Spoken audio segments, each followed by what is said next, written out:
Hey guys, and welcome back to my channel. Today's a little bit different. We're not going to be doing makeup, we're going to be talking about makeup instead. And what we're going to be talking about specifically is oxidization. Now, if you're not sure what foundation oxidization is, I'll put a little picture here. And basically it is orange foundation. Now, a lot of times people will see someone else with foundation on and think, oh God, why'd you choose that color? It's clearly wrong. But it may be that in the morning it was fine, and by the afternoon it's just oxidized and it's changed a couple of shades darker, which happens when the natural oils in your skin react with the chemicals in the foundation and it oxidizes. It's kind of like a apple. If you cut an apple open and you leave it in the air, it'll turn brown. Or a banana. A banana, if it starts to become too ripe, will go brown. This is called oxidization, and the same thing happens with your foundation.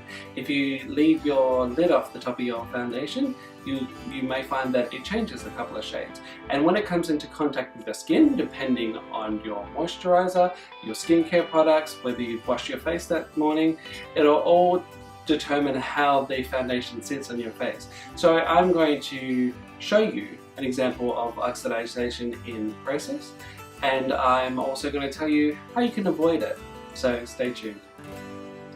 So one of the reasons we're making this video today is because I recently did a makeup tutorial and I had to cut it short because the minute I put the foundation on the person that I was working on, it just turned orange, like right in front of everyone's eyes in the room. It just went from her shade to darker, to darker, to darker, and before you knew it, she was Oompa Loompa. So we had to cut it, take all the foundation off again, and put a completely different foundation on her. We used a primer, we had moisturized, we'd done everything that we were supposed to, but it just so happened that this particular foundation and her skin did not match. And so what I'll do is I will show you the footage, and you can see it transform right in front of your eyes, and it is absolutely incredible the change that the foundation goes through. So there are definitely a couple of steps you can take to minimize the risk of foundation oxidization.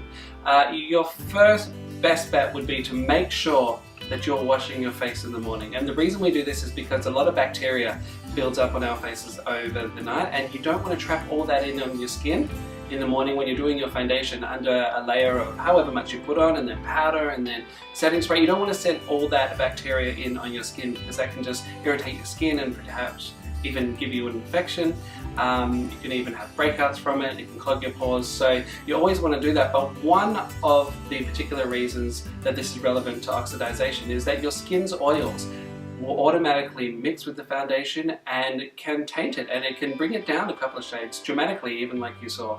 So first thing you want to do is make sure you wash your face in the morning before you apply your makeup. The second thing you can make sure you're doing is using a moisturizer which is as simple as possible. And what I mean by that is it isn't pumped full of 1,000 different ingredients that do 1,000 different things, because the more ingredients you pump into it, the more likely your foundation is going to react with it. So keep it simple, find one that's water-based or something with just 1 or 2 ingredients that aren't going to react, and use that as your moisturizer. The third thing you can do to help stop foundation oxidization is to make sure you're using a primer. Now, it's general fact, I think, that primers make your makeup last a lot longer, sit smoother on the skin, but not everybody uses them because not everybody feels the need to, basically. And that's fine if you don't feel the need to, but if you're having a problem with oxidization, it may be that you need to start using a primer, because it does provide that protective barrier between your skin and the makeup, meaning if it's not sitting directly on the oil that your skin will naturally push out through the day, it's less chance that it's going to have an option to oxidize. Another thing you can do to help stop the oxidization process is powder with a translucent powder as quickly as possible. So as soon as you put that concealer down on top of your foundation, or if you just put foundation on, as soon as you finish with that, you want to go in and really lock in the color using a translucent powder, and really roll that on with a cotton pad or your brush, really press it in and lock it in and really set that color in.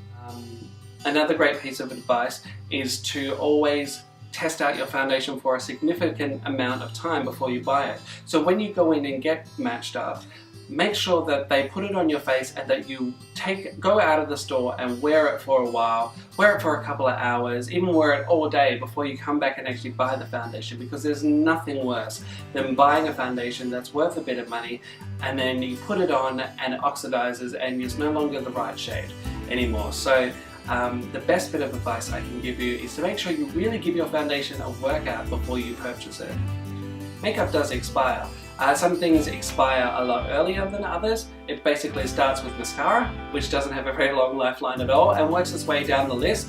And foundation, it will expire. So you need to make sure that it hasn't passed its use-by date. And also, if it's something that you've left open for a long period of time and you've noticed that the shade has actually changed, it may be time to just replace the foundation. That is it from me, guys. Thank you as always for watching. Please make sure you hit like for this video and subscribe to my channel for further information. Speaking of further information, if you have any tips that I haven't mentioned here today, please leave it in the comments below for everybody else who may need some extra information on this. If you know of something that helps you or helps a friend, make sure you write it below. Until next time, see you then.